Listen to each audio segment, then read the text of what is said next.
Hi Sagittarius, this is Jav. Welcome po sa ating channel. Gamitin ang reading na ito bilang gabay lamang. Kung naka-resonate kayo, comment down. Kung hindi kayo naka-resonate, ibigay niyo po sa iba kasi general reading po ito. By the way, Sagittarius, this is long reading po. This is weekly gabay. Long reading po ito ha, Sagittarius. This is for you, Sagittarius, ngayon June 9 to 15, 2025.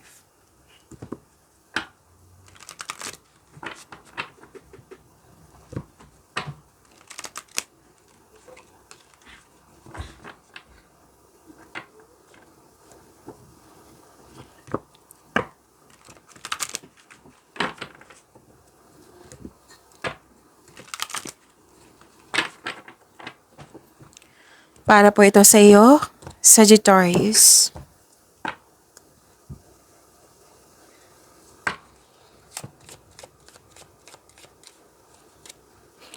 Maraming salamat po sa inyong patuloy na suporta at maraming salamat din po sa mga hindi nag-skip ng ads.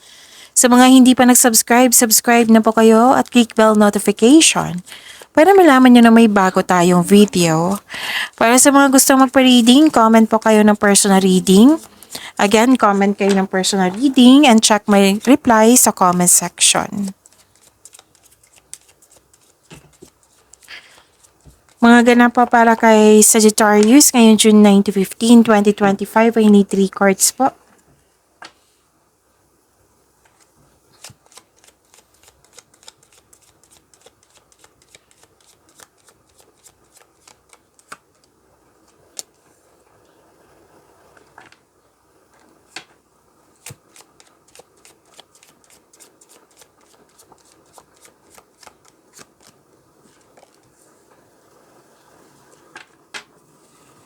Ang ganda, Sagittarius, kasi may recovery.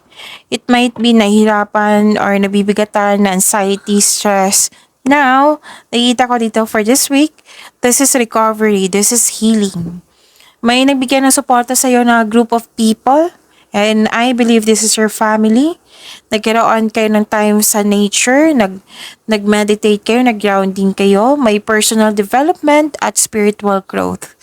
May solusyon na sa inyong problema, may sagot sa inyong mga katanungan, makakatanggap ka din ng good news. May new beginning po, this is change for the better. Huwag kayong mag-alala kasi pagbabago po ito sa inyong kaunlaran. Pagbabago para sa iyong kaunlaran. Bibigyan mo din ng aksyon yung matagal mo ng plano or di kaya may paglilipat sa malayong lokasyon.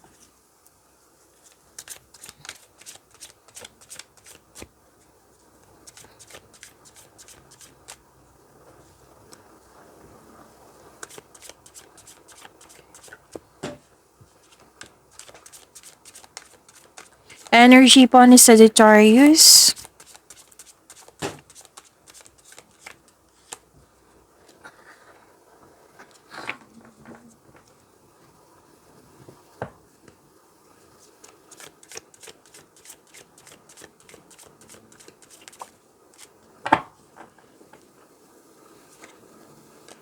Andito po si Angel of Abundance. Wow.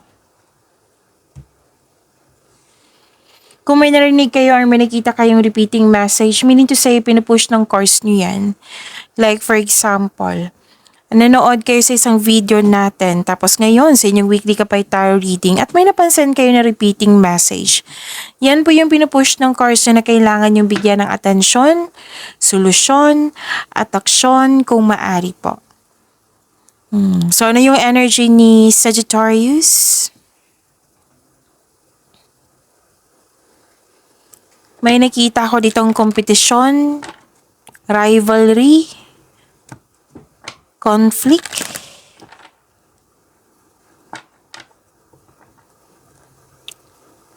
Hindi ka natutuwa sa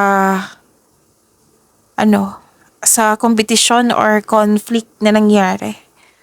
Pwedeng may nakita rin ako ditong balakid sa pangyayari. So, posibleng may paninin lang, lalo na malapit to sa iyo. So, mag-ingat.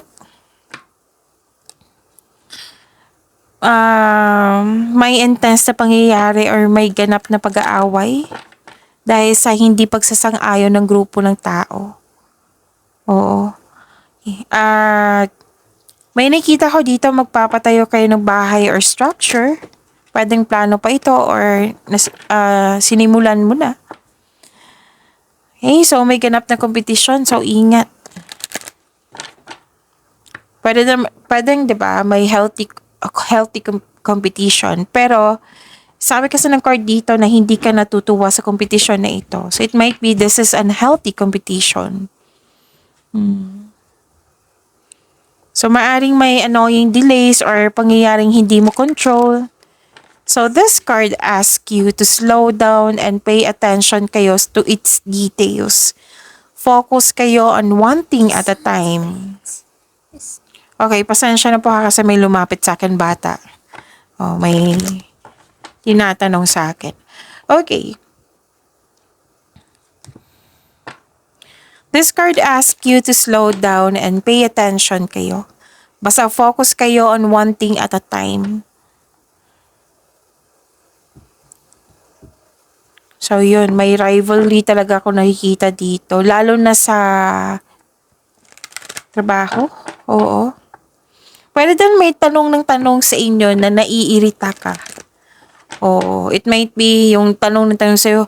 Like for example, si pinsan mo may jowa na. Ikaw, kailan ba yung magkaroon ka ng jowa? O example lang po iyan ha. Okay. Pwede naman sa love life to, pwede sa career and money, sa personal life po. So, kailangan dito ng mahabang pasensya.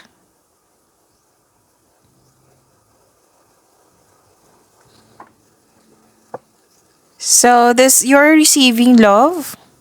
Prepare yourself kasi marami kayong ginagawa dito. Full of creativity.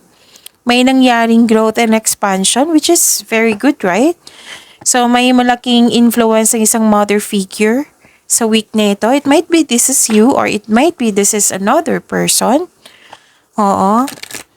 Oh, this is fertility ha. Kung gusto nyo mabuntis, then go ahead. Oo. Kung ayaw, then use protection. Nagkaroon ka ng time for yourself. May nakita kong happiness dito. Yung sabi ko kanina sa inyo na dito sa Oracle cards na nag-take time kayo sa nature, nakita ko rin dito sa inyong energy cards. Pleasure, development, success. Kung sa astrology pa to, this is Venus. This is about love, beauty, money, and creativity. Pwedeng may buntis na. Oo. Kasi may pagbubunga dito eh. Pwede din na recording to sa abundance and success. Oo. So claim nyo po. Pwede din pagbubunga ito sa pagbubunga, buntis or pwedeng bagay. Yung abundance is success nga. So be happy with the results of your actions. Okay? You love yourself more. Nakikita ko nga dito na nag-a-attract ka ng mga green flag na tao nang dahil sa you love yourself more. May parating na malaking pera or unexpected job opportunity po. Ang advice po dito, kailangan ng mahabang pasensya. So remember to practice self-love.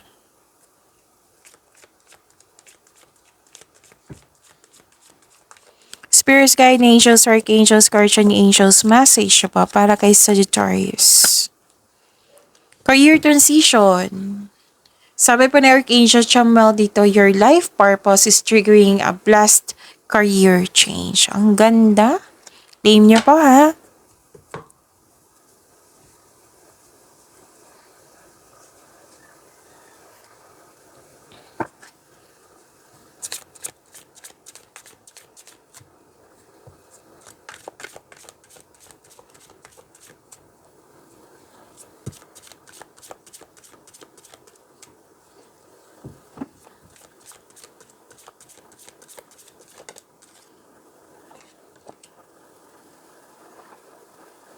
This is about your career and money po.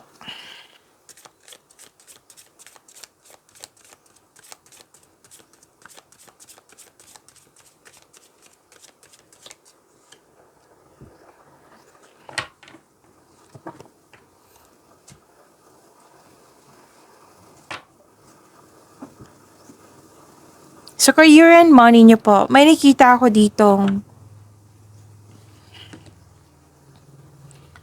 maraming ideas. Inspired kayo ngayon, nagpaplano kayo ng dagdag investment para magkaroon ng financial growth. Mas lumaki ang pangarap mo, kaya nagpaplano ka ng karagdagang investment.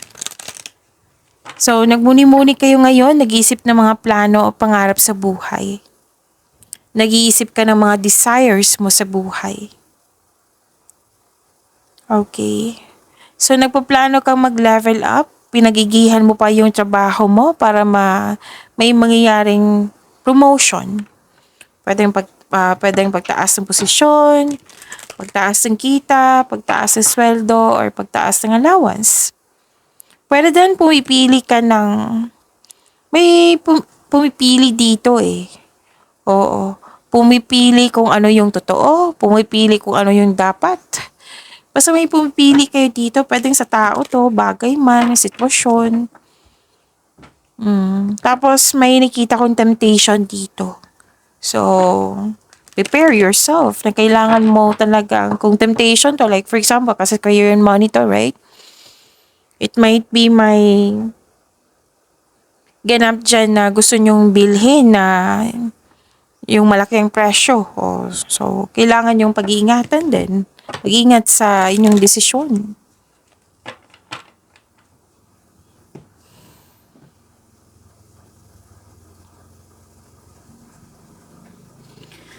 So, this is sobrang, di ba? Sabi ko sa inyo kanina na sobrang busy nyo. Hard work. Nakikita ko dito naging productive kayo. Full of movement, may transition, bagong kasanayan, kaalaman. Kapag ginawa mo ang gusto mo, mamahalin mo ang ginagawa mo. So, ang tagumpay sa kaperahan po at seguridad ay produkto ng iyong pagsusumikap. Ito ay tagumpay. So, keep up the great work. Hard work at dedikasyon sa trabaho or negosyo for financial prosperity. Sabi ng card dito, patuloy mo lang magsumikap. So, nag-aaral ka. Ang ilan sa inyo nag-aaral dito ng new skills or dine-develop nyo yung skills nyo or hobbies nyo para ma-increase yung income nyo. Gumagawa kayo ng passive income. So, itong dalawang card dito, gumagawa talaga kayo ng paraan para sa pag-level up nyo. So, this is full of action.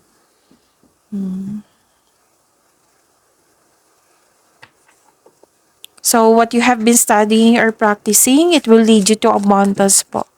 Trust that you can do anything. Basta mag-set lang kayo ng clear intention so that you can achieve success through diligent work that you enjoy. Basta enjoy nyo lang yung mga ginagawa nyo dyan. Okay?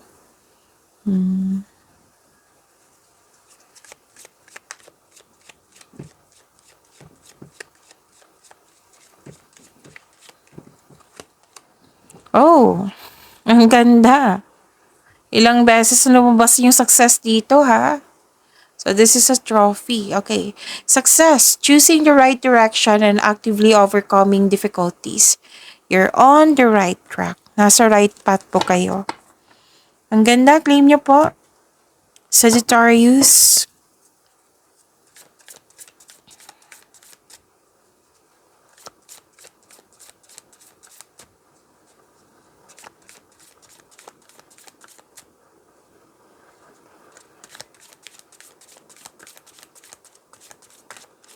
Love life, self-love, partnership, and romance ni Sagittarius ay ngayong June 9 to 15, 2025.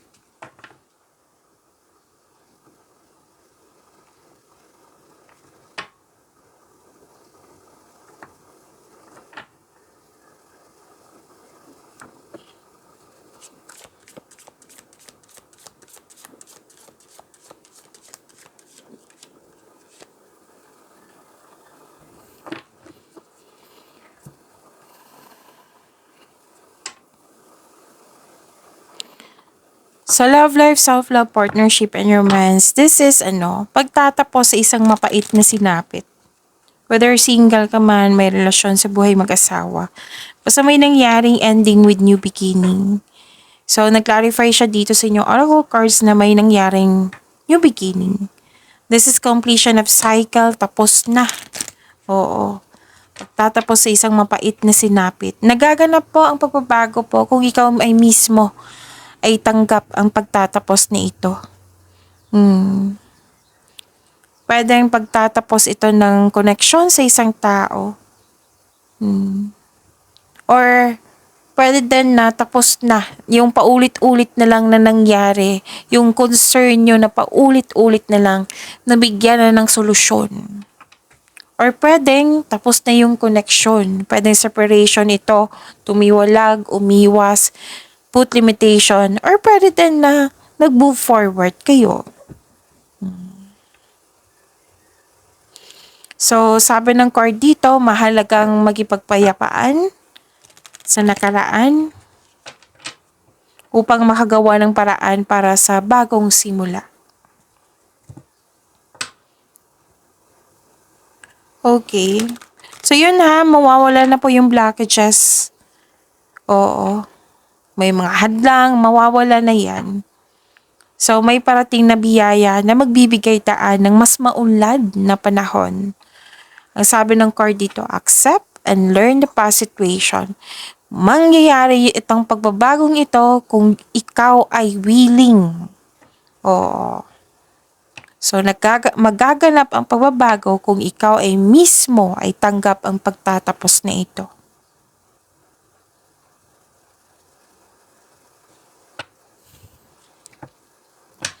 You receive love messages, emotional intelligence, sweetness, gentleness, time for reflection, self-exploration, mataas ang inyong intuition. You're showing your kindness to everyone. Medyo sensitive din. May matatanggap kang mensahe ngayon galing sa isang unexpected sources. Pwede din galing to sa isang tao na mas bata pa sa'yo or ito ang iyong intuition. May gustong mag-reach out sa'yo, gusto niyang humingi ng sorry. So yun sabi ko kanina sa inyo, dito sa inyong oracle cards na makakatanggap kayo ng good news, lumabas po siya dito. So this card tells you na don't let your emotions get in the way. And get in touch with your inner child also. So news of new love ay parating sa iyo sa mga single dyan. Pwedeng may nagpaparamdam sa'yo na bagong maliligaw sa mga single po. Or kayo po, may nililigawan kayo ngayon. O, pwede din nag-enjoy kayo sa mga ginagawa nyo ngayon. So, yung sabi dito sa inyong career and money. Tapos, andito rin. Basta, pwedeng ine-enjoy mo yung mga ginagawa nyo ngayon. Pwedeng bagong passion mo. Para sa mga may relasyon sa buhay mag-asawa, mukhang may aaminin ng taong to sa iyo. Or it might be siya yung hihingi ng sorry sa iyo. Basta mag-aaya ito sa iyo ng pwedeng date or outing. May sasabihin o makatanggap ka ng mensahe mula sa kanya na mag-set kayo ng date or outing. Pwedeng hindi partner mo, pwedeng kaibigan mo, family mo. So, you are becoming more confident sa inyong sarili, sa inyong connection, sa inyong relasyon. So, you're giving time for yourself. Nakikita ko dito na magbibigay ka ng time para sa inyong sarili. Pwedeng sa partner mo, pwedeng sa family mo.